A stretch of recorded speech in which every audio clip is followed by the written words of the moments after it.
A pauta de hoje vai começar como na última semana, que pra quem perdeu, a gente criou um negocinho chamado Euro Ranking, onde a gente vai ranquear quais foram os melhores times da semana e aí falar um pouquinho sobre cada um deles, beleza? Então não tem como a gente falar de todas as equipes, né? Se a sua equipe ficou de fora, acontece, mas a gente vai começar o Euro Ranking agora mesmo. Então a gente já vai aqui diretamente falar do quinto lugar, que foi o Totão de La Massa. Da Márcia, exatamente. Cara, o Tottenham... é permitido você se iludir no futebol, beleza? Porque futebol é pra isso mesmo. Pra você ficar na base da esperança que seu time vai fazer alguma coisa boa. Você fica ali torcendo toda semana igual um trouxa. Mas, cara, o Tottenham jogou muito bem. Fez um grande jogo contra o Manchester United, né? O que aconteceu foi que no primeiro tempo... Na real, no jogo inteiro, o Manchester United criou chances claríssimas de gol, tá? Eu lembro do Rashford de cabeça, que, aliás, foi um crime, porque eu não sei se tu viu esse lance, Yuri. O Bruno Fernandes faz um cruzamento barra lançamento de letra. Deixa o Rashford na cara do gol e ele perde gol de cabeça. Isso aí eu acho que ia por VAR. Acho que tava um pouquinho à frente ali o Rashford. Mas tem um gol que o Bruno Fernandes pede que é ridículo. Não, o Bruno Fernandes... De cabeça também, né? Ele entra sozinho, em posição completamente legal, e ele cabeceia a bola pra cima. Ele zagueirou ali, deu a famosa zagueirada. Zagueirou. E o United criou mais chances aí, né? Teve essas duas claras de cabeça perdidas. O Antony meteu bola na trave. Teve mais chances aí que o nosso querido goleirão Vicário defendeu. E também teve esse pênalti muito polêmico aqui, que o Garnacho chuta e o Romero tá de asa aberta, a bola bate na mão dele. Acho que foi pênalti claríssimo, né? Mas não foi marcado aí. Tu não achou que foi meio que roubado isso aqui, não? Foi pênalti, claro. Não tem... Cara, o VAR da Premier League é podre. É horroroso. É o pior VAR do mundo. É pior até do que o do Brasil. Porque os caras lá, eles querem inventar regra. Eles não gostam de... Parece que eles tinham um orgulho, um ego. O ego do cara, ele fala, não, eu não quero admitir que eu tô errado. Eu não quero ir lá na telinha pra rever o lance. Então eles meio que cagam pro VAR. Eles fingem que o VAR não existe. Parece que o VAR na Premier League só serve pra marcar impedimento. Sai um gol, olha se tá impedido ou não. Aí, beleza, usa o VAR. Se não, parece que os caras se recusam a usar. Cara, isso aí não tem condição, pô. Isso aí não tem condição. O Romero ele vai pra bola assim, pô. Pelo amor de Deus, em 2023, você ir pra uma jogada dentro da área desse jeito, com os dois braços abertos, porra, é pedir pra fazer pênalti. Isso aí não existe. E aí o juizão e o VAR fizeram questão de perdoar o Tottenham, né? E assim, pra você ver como a arbitragem é uma merda... E tava 0x0, tá? Sim, tava 0x0. O United foi prejudicado nesse final de semana. E na primeira rodada ele foi ajudado, né? Porque teve aquele pênalti pro Wolves, que o Onana sai do gol, dá uma trombada do tamanho do mundo no atacante do Wolves. E de novo o VAR ignora completamente. Aí agora foi o United foi o prejudicado. Então, cara, você vê que a arbitragem tá uma merda quando você, numa rodada, é absolutamente ajudado e na outra você é absolutamente prejudicado. Não tem cabimento um negócio desse. E, cara, o Tottenham, apesar de conceder algumas chances aí, e eu acho que num dia alternativo, o Manchester United teria feito 2-3 gols, tá? Então, a gente teve um pouquinho de sorte também, mas especialmente no segundo tempo, cara, a gente dominou o jogo, beleza? O Tottenham foi pra cima, teve no campo de ataque o tempo todo, criou muitas chances ali, algumas não tão claríssimas assim, né? Isso que a gente jogou sem atacante, tá? O Son e o Richarlison fizeram um joguinho bem... Mas o Son comparado com o Richarlison foi nota 10, pô. Tá maluco? Mas mesmo assim eu não curti, não. O Son tá... Cara, o Son tá mal e assim, já tem tempo, né? Não é de agora. Tá estranho. E o Tottenham, como eu tô falando, né, cara, bicho, quando a gente tá no ataque, assim, com a posse de bola, fica uma linha muito grande ali na meiuca, porque o Postecoglou manda os laterais entrarem pra dentro. Então, semana passada foi o Emerson Royal, dessa vez foi o Pedro Porro, que cai pra jogar ali quase como um meia, ao invés de fazer o que o lateral faz normalmente, que é ir pra ponta e ir pra linha de fundo ultrapassar, né? Ele mete uma bola no travessão, por exemplo, o Pedro Porro. Os próprios meias também caem por ali. O Bissouma, no caso, o Sarr. O Sarr fez um gol, né? Uma bola que sobrou na área ali, foi muito, muito bem. E depois o segundo gol sai no cruzamento do Perisic, que cara, olha essa que loucura. O Perisic cruza, o Ben Davies estava na área como um centroavante, pega mal na bola, ele mal toca nela, aí o Lisandro Martinez, no final das contas, empurra pro gol. E o Tottenham vence por 2x0 com o segundo tempo, cara, brilha, assim, ó. Tipo assim, como é que tu gostaria que teu time jogasse? É exatamente assim como ele jogou no segundo tempo. Sério, jogou muito bem, incrível, dominou a posse de bola, dominou as chances, controlou o jogo, criou. Se a gente tivesse um atacante mesmo aí, meu amigo, o bagulho ia tá louco. E a gente acabou conseguindo 4 pontos, então, nos primeiros 2 jogos de Premier League, né? 1 ponto contra o Brentford fora de casa na rodada 1, e agora 3 contra o Manchester United na rodada 2.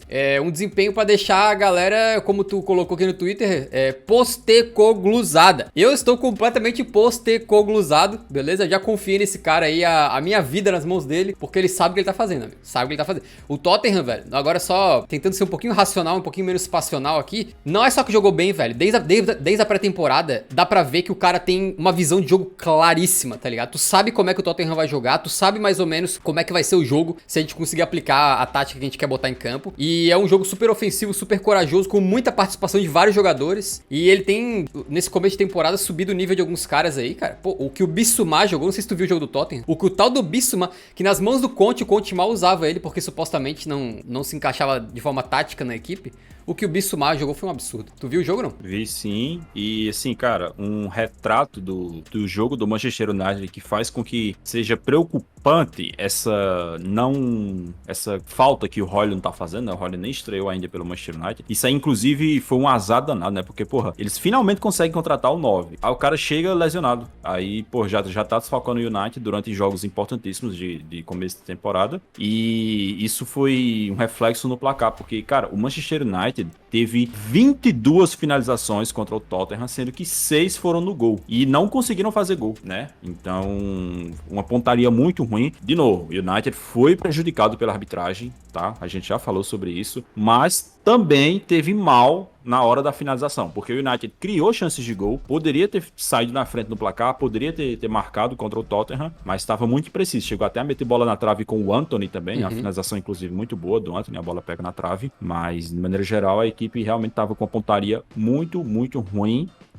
E até a esperança do torcedor do United é que melhore com o Højlund, né? Porque o Rashford não começou a temporada tão bem que nem ele estava na temporada passada. Os outros atacantes não dá muito para confiar. O time tá meio inseguro nessa questão ofensiva. Fez um gol na primeira rodada, não conseguiu marcar na segunda. E sobre o Tottenham, cara, o que você falou? O primeiro tempo foi um pouquinho zoado ali. Realmente começou tomando uma pressão muito grande do Manchester United, mas no segundo tempo conseguiu criar chances. Eu gostei muito do jogo do Sarr, do Bissouma. O Bissouma também estava muito bem. Inclusive tem uma jogada do Bissouma que ele vai tentar dar uma zoadinha, né? O famoso trash talk, ele vai pedalar, erra a pedalada, a bola escapa dele, mó patético. Ele se passou ali, né? Ele tava muito confiante, aí falou, vou dar uma zoadinha, aí se errou. Mas o jogo dele foi muito bem. Eu vi até gente chamando de, como é que era? Yves Zidane, como é que é, sei lá, uma parada assim chamando de Zidane. Mas foi um jogo realmente muito bom dele. E o Sarr, eu gosto muito do nome dele, né, cara? Que o nome do Sarr é Pepe Mata Sarr. Então você já imagina o Pepe, zagueiro do Porto, com um 3-8 assim apontando pra cabeça do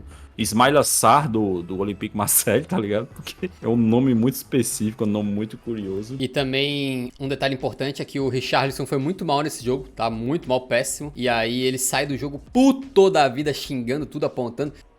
Pareceu na hora que ele tava puto com o time, tava reclamando do time. Só que eu acho que depois fizeram uma leitura labial, parece que ele tava reclamando dele mesmo, né? Então tem que ver aí, mas o Richarlison, sinceramente, amigo, não tá fácil. Não tá fácil. Tá, não, tá difícil. E esse negócio do Richarlison, cara, é um detalhezinho. E a gente muitas vezes menospreza centroavantes que sabem se movimentar, que sabem se posicionar na área, que aparecem sozinhos pra finalizar uma bola. E o Richarlison é um exemplo de como isso faz falta pra um centroavante. Porque, cara, o Richarlison se movimenta muito mal, se posiciona muito mal. Ele tá sempre atrás do zagueiro, ele tá sempre atrás do lateral, ele tá sempre numa condição que não dá pra receber a bola. Aí reclama que não recebe bola. Porra, irmão, como é que tu vai receber uma bola desse jeito? Como é que tu vai receber a bola desse jeito? Cara, mas assim, eu vi alguém tentando defender. O Richarlison, cara, ele tem um pouquinho daquela parada que tem muito com o brasileiro, né? Que é a galera que vai acreditar até o fim dos tempos que o cara vai dar a volta por cima e tal. Acho que ele ainda pode dar a volta por cima, mas existe uma boa vontade excessiva, acho, com alguns jogadores, né? E aí eu vi um cara no chat assim, o Richarlison não é centroavante. Amigo, ele quer jogar de centroavante, fez fala dizendo que ele é o matador, que ele é o Tica das Galáxias, não sei o que lá. Beleza? O cara chega, usa 9. O homem-gol da seleção. O homem-gol da seleção. Eu também prefiro o Richarlison mais como um segundo atacante. Acho que no Everton era mais assim, né? Jogava mais ali, não era ele que ficava preso dentro da área. Mas, amigo, ele pediu isso aí, ganhou a posição agora com a saída do Kane e não tá mostrando nada. Vamos dar tempo ao tempo, que são só 2 jogos como titular, né? Mas tá complicado. Tá complicado. E alguém falou também, ele não é centroavante, bota ele na ponta. Na temporada passada ele jogou na ponta, não rendeu nada. E aí? O centroavante era o Kane. Vai virar aquele tipo de jogador que não só se jogar no metro quadrado específico do campo, com o treinador correto, com não sei o que lá. Tipo assim, tem que estar a ocasião perfeita, o clima tem que estar a temperatura X, a umidade do ar, só assim ele rende, coitado. Meu amigo, jogador bom, o cara tem que render na dificuldade, beleza? Eu não vou comparar o Richarlison com o Kane, mas o Kane, nos piores momentos do Tottenham, ele tava metendo gol, né? Então,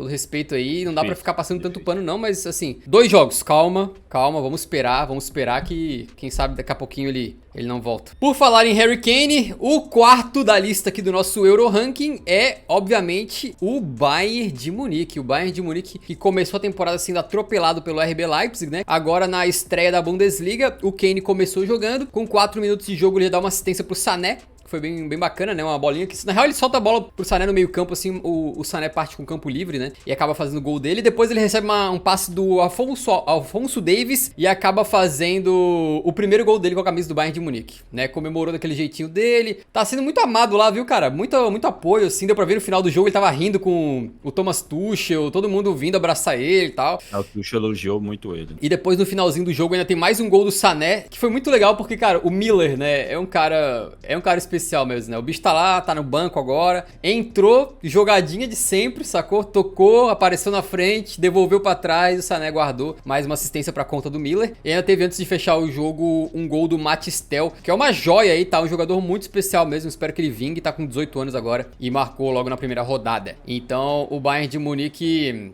conseguindo afastar um pouquinho aquele trauma da estreia na temporada contra o Leipzig, né? Sim, é um início muito forte de Bundesliga, né? Acho que tudo de bom aconteceu pro Bayern nesse jogo, porque ele conseguiu jogar bem, conseguiu pressionar o adversário e o seu principal jogador, a sua principal contratação da temporada, conseguiu já logo de cara render, já conseguiu logo mostrar a força, né? Eu fiquei um pouco incomodado no primeiro tempo, porque os jogadores do Bayern não criaram chances pro Harry Kane, né? No primeiro tempo ele não teve absolutamente nenhuma chance de gol. Tinha até ocasiões em que eles poderiam criar uma chance de gol pro Kane, mas eles preferiam chutar, né? O Coman, o Musiala, essa galera. Parece que eles ainda não estão acostumados a jogar como eles jogavam com o Lewandowski, porque quando o Bayern jogava com o Lewandowski, eles jogavam em função do Lewandowski. Então toda jogada era pra criar uma ocasião do gol pro Lewandowski, e o Lewandowski era matador, ele colocava a bola na casinha. Então eles precisam se adaptar a isso novamente, a jogar em função do Harry Kane para poder servir ele, porque é um cara muito letal, é um cara que sempre toma as melhores decisões na cara do gol e precisa ser potencializado. E aí no segundo tempo, depois que o Harry Kane sai, né, entram ali os reservas, o Bayern conseguiu matar o jogo de maneira muito tranquila. Eu quero ainda ver como é que vai ser quando o Harry Kane e o Thomas Müller jogarem juntos, né? Porque eu acho que o Thomas Müller, nessa função dele de segundo atacante, ele consegue ajudar demais o centroavante da Cara, equipe. pode né? dar uma mistura muito boa, hein?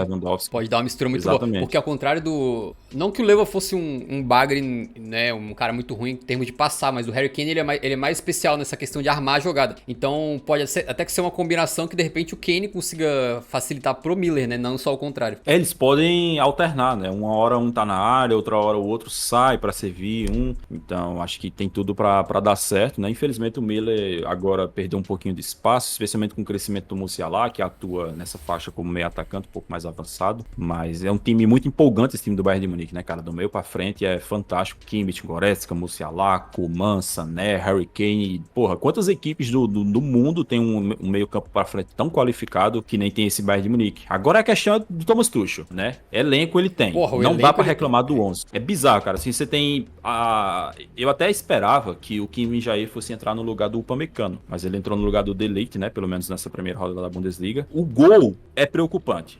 Eu não confio no Reich de jeito nenhum, né? Eu acho que o planejamento do Bayern de Munique é passar por essa primeira metade da temporada com o Reich e ter o Manuel Neuer pro mata-mata da Champions, né? Acho que deve ser isso que eles estão imaginando lá. Mas o Reich não é confiável. Só que na linha você tem Alphonso Davies, você tem o Mazraoui, que começou a temporada muito bem. Ele foi bem no jogo contra o Leipzig. Quase fez um golaço 3-0. Exato, foi ontem não, sexta-feira. Isso. Foi muito bem na sexta-feira. A dupla de zaga, você tem Mazraoui e Davies nas laterais. Você tem um duplo de zaga com Kim Min-jae e o Upamecano, pode ser Kim Min-jae e Delay também. Kimmich, Goretzka, Musiala, Harry Kane, Sané e Coman. É um time extremamente qualificado. E tem banco, tudo, né, cara? Essa que é a parada, tem banco. Exatamente, né? A temporada passada já tinha falado isso, né? Naquela eliminatória contra o PSG, que, pô, o Bayern de Munique olha pro banco, ele tem 3, 4 jogadores ali que seriam titulares em várias equipes da Europa. Então, realmente é um time muito qualificado e o Thomas Tuchel, cara, tem que fazer o trabalho dele e parar de reclamar, porque ele tem reclamado demais ultimamente. E, inclusive, saiu uma matéria do Bild dizendo que o Tuchel tá desesperado pedindo um volante pro Bayern de Munique pra jogar na posição do Kimmich e ele quer empurrar o Kimmich pra lateral direita. Sinceramente, é algo que pra mim não faz sentido. porque faça isso. O Kimmich é um dos melhores volantes do mundo, faz a função com maestria, e ele tem o Mazraoui, que é um baita no lateral. Então, pra mim, ele tá reclamando de barriga cheia. Beleza, próximo do nosso Euro Ranking, em terceiro lugar ficou o Real Madrid. O Real Madrid que tem uma estrela em ascensão aí, tá? Na verdade, o Real Madrid conseguiu vencer a segunda, fora de casa agora, e é líder de La Liga, tá? Eles meteram 3-1 no Almeria, com uma participação muito especial do Jude Bellingham, né, cara? Ele fez um doblete nessa partida aí contra o Almeria e também deu uma assistência, né? Na verdade foi um passe pra gol e pro gol do Vini Júnior no final das contas. E cara, muito importante esse posicionamento do Bellingham, né? Enquanto eu mostro o campinho pra quem tá vendo ao vivo aqui, que o Ancelotti resolveu começar com Tchouaméni,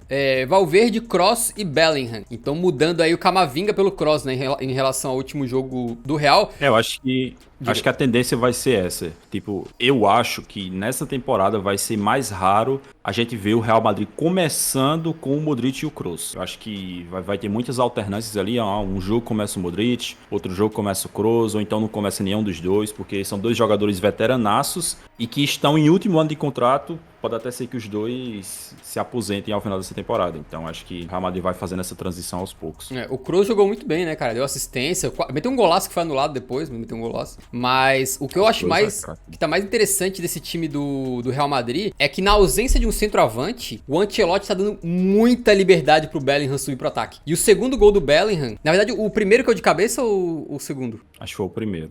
Então, nesse gol do Bellingham aí, se tu parar a imagem, é muito impressionante que, tipo assim, o Kroos tá com a bola, ele quer tocar pra alguém. Na área, não tem nenhum jogador do Real Madrid, porque os caras estão jogando sem atacante. O Rodrigo e o Vini Júnior se aproximam ali, mas eles não são o 9 que vão estar dentro da área. Então, os dois, nessa hora, estão fora da área, esperando fazer uma tabelinha com o Toni Kroos, algo assim. Na área do Real Madrid não tem ninguém, só tem jogador da Almeria, só que quem tá fazendo essas infiltrações e chegando por trás, como se fosse um segundo atacante quase, é o Jude Bellingham. E ele fez isso aí perfeitamente, recebeu a bola do Kroos e guardou, foram dois dele na partida, ele também deu o passe pro Vini Júnior, né? Então, cara, muito sensacional aí, o Vini faz um gol que bate no zagueiro e entra também, e esse gol do Vini Júnior foi o primeiro dele na temporada e chegou aos 60 pelo Real Madrid, e todos os gols do Real por enquanto na temporada saíram com esses três aí, né? Vini, Rodrigo e Bellingham. É um começo interessante, né, cara? Até porque a gente tava preocupado com o Real aí, com as lesões que eles tiveram recentemente. Preocupado é uma palavra muito forte. Eu tava torcendo pra piorar a situação, né? Mas enfim, isso aí não vem ao caso. Começo de temporada muito interessante do Real Madrid, né? É bom explicar pra galera, foram 2 jogos fora de casa, o Real Madrid tá jogando fora de casa nesse começo, porque eles estão concluindo as obras no Santiago Bernabéu. Então, acho que o próximo jogo também vai ser fora de casa, se eu não me engano, e aí depois, quando tiver concluído lá, eles voltam a jogar no Santiago Bernabéu. Cara, eu acho que o Ancelotti tá usando o Jude Bellingham de uma forma muito boa, muito interessante, porque é um jogador de muita qualidade, é um jogador forte, um jogador alto, um jogador muito técnico que sabe finalizar, então não faz sentido você utilizar ele longe do gol. Acho que o Bellingham tem que jogar realmente numa posição mais avançada assim, para poder aproveitar melhor dessa questão técnica dele, né? E tem tudo para funcionar como um meio atacante mesmo ali, né? Um jogador de infiltração, digamos assim, porque o Real Madrid abre muito espaço com o Vinícius Júnior e com o Rodrigo, e você ter esse cara para pisar na área, para entrar ali, aproveitar essas brechas é importantíssimo. E o Bellingham, por enquanto, tá sendo o artilheiro da equipe, né? Foram 3 gols dele até aqui na temporada e uma assistência também. Acho que é um início que, porra, até quem tava mais empolgado com o Bellingham não imaginava que ele ia ter um início tão bom, né? Eu ainda acho que é complicado pro Real Madrid ir pra temporada com poucos atacantes que nem tá indo, né? Você tem o Rodrigo, o Vinícius Júnior, o Joselu, acho que, sei lá, o Brahim Dias pode ser considerado para jogar ali numa posição um pouco mais à frente também. Mas de qualquer forma, é um início muito bom. Se esse início vai se manter para decorrer da temporada, Champions League, etc., com esse elenco, aí são outros 500. Beleza, o próximo da nossa lista aqui no Euro Ranking é o Manchester City em segundo lugar, tá? Os caras aí tiveram 2 jogos durante a semana. Na Supercopa da UEFA, eles empataram com o Sevilla aí no tempo normal, né? Foram pros pênaltis e acabaram vencendo nas penalidades a Supercopa. E também depois eles jogaram contra o Newcastle aí pela Premier League. E mesmo com alguns desfalques importantes, né? Como o do Kevin De Bruyne, eles também não tiveram o Bernardo Silva. Conseguiram controlar a partida e venceram com, um balaço do Julian Álvares, né? Que olha, acho que jogador dos sonhos pro Tottenham no lugar do Kane, hein? Quero dizer nada não. Quero dizer nada vai não. ficar no sonho só, viu? Vai ficar só no sonho. Inclusive, os caras não só venceram com esses desfalques aí, como foi a 17ª vitória consecutiva no Etihad lá pro Manchester City, que faz mais um começo de temporada sólido, apesar de ter perdido a Supercopa da Inglaterra pro Arsenal, né? Sim, sim. Eu não gostei muito do jogo do Manchester City contra o Sevilla, tá? Achei que eles fizeram um jogo bem seguro. O Sevilla teve várias chances de gol, acabou não conseguindo aproveitar, né?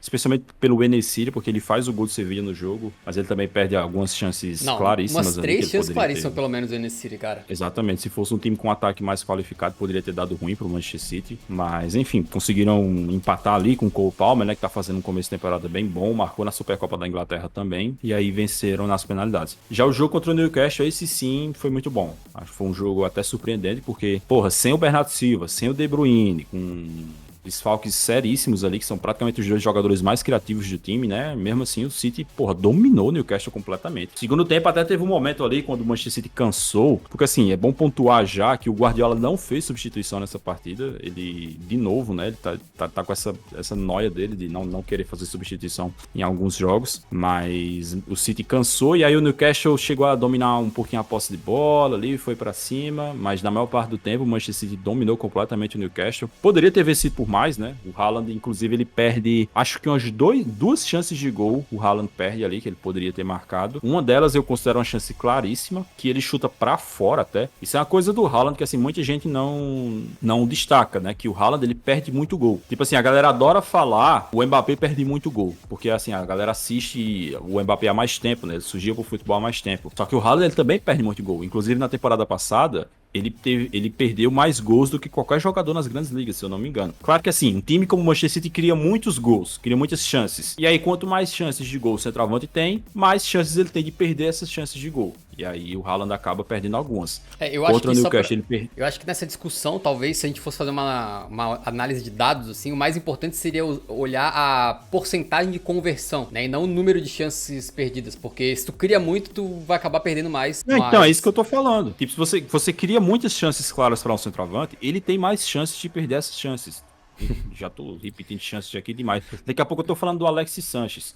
Mas é porque assim, a galera cria uma imagem do Haaland de que ele não perde gol. Que fala, não, o Haaland é letal, toda bola que pipoca ele guarda. Mas não é assim. Quem assiste o jogo do City completo sabe que o Haaland, todo jogo ele perde gol. Todo jogo praticamente. E esse gol que ele perdeu ontem contra o Newcastle foi um gol assim absurdo, cara. Porque ele chuta a bola pra fora. Ele tem uma chance claríssima de gol e ele finaliza muito mal a bola, acaba indo pra fora. Mas enfim, é um começo de temporada muito bom do Manchester City em termos de resultado. Venceu o Burnley fora de casa, venceu o Newcastle, que é um dos times mais insuportáveis de se enfrentar no futebol inglês. E ainda não é líder, mas a tendência é que naturalmente acabe assumindo a ponta da tabela. E ó, destaque pro Phil Foden, tá? Jogou demais o Phil Foden. Inclusive ele jogou numa posição que eu considero muito interessante pra ele, que é por dentro. Ele jogou como se fosse o De Bruyne, na posição do De Bruyne como meio atacante. E na maioria das vezes ele é utilizado como um ponta, né? Seja pelo lado esquerdo ou pelo lado direito. Só que, porra, o Foden tem muito talento, cara. Tem muita qualidade técnica. Eu queria ver mais ele jogando por dentro do que por fora. Mas como a concorrência por dentro é muito alta pela questão do De Bruyne, Bernardo Silva, essa galera que às vezes acaba caindo por ali, ele acaba sendo deslocado mais pras pontas. Só uma questão sobre o Haaland. Eu abri bem rapidamente aqui, entrei num site que fez um levantamento da taxa de conversão dos atacantes a nível europeu na última temporada, top 5 ligas. A gente tem o Haaland como o cara com a melhor taxa de conversão das top 5 ligas na temporada, com 34%, ou seja, mais ou menos a cada 3 finalizações uma bola entra. Acho que essa que é a leitura mais ou menos. Ele tá na frente de Lacazette, Kane, Jonathan David, Mbappé, Osimhen e outros ali.